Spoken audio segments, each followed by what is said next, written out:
ദേവീക്ഷേത്രങ്ങളിൽ വിചിത്ര അനുഭവങ്ങൾ. മൂകാംബിക സരസ്വതി ക്ഷേത്രം അതിപ്രശസ്തമായ ക്ഷേത്രത്തിൽ ഒന്നായിരുന്നു കൊല്ലൂർ മൂകാംബിക ക്ഷേത്രം എന്ന് പറയുന്നത്.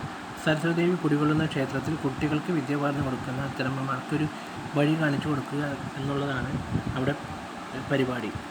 മിനത്തി താലികെട്ട് എന്ന സിനിമയിലെ തിലകൻ്റെ സംഭാഷണമായ ഹരിശ്രീ എഴുതേണ്ടവരെല്ലാം ഹരിക്ക് വകയെ തുടങ്ങി എന്നുള്ളതാണ് അതിൻ്റെ അർത്ഥം. വിദ്യ പകർന്നു കിട്ടിയ എല്ലാവരും രക്ഷപ്പെട്ട് തുടങ്ങി എന്നർത്ഥം. അങ്ങനെ ഇരിക്കെ ഞങ്ങൾ സ്കൂളിൽ നിന്നും ടീച്ചർമാരുടെ കൂടെ സ്കൂൾ വണ്ടിയിൽ കൊല്ലൂർ മൂകാംബിക ക്ഷേത്രത്തിലെത്തി.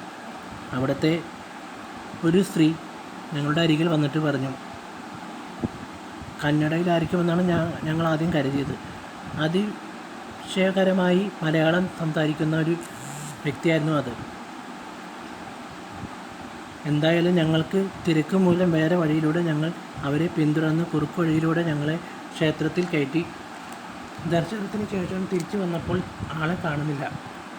ഞാൻ ക്ഷേത്രത്തിലെ തിരുമേനിയോട് പറഞ്ഞപ്പോൾ തിരുമേനി കണ്ണടച്ചിരുന്നു. അപ്പോൾ അത് വേറെ ആരുമായിരിക്കില്ല, ക്ഷേത്രത്തിലെ കുടികൊള്ളുന്ന സാക്ഷാൽ സരസ്വതി ഭഗവതിയായിരുന്നു അത്. അങ്ങനെ ഞങ്ങൾ എല്ലാവരും ക്ഷേത്രത്തിൽ ചെന്ന് സാഷ്ടാംഗം ഭഗവതിയെ പ്രണമിച്ചു. അനുഗ്രഹം കിട്ടി.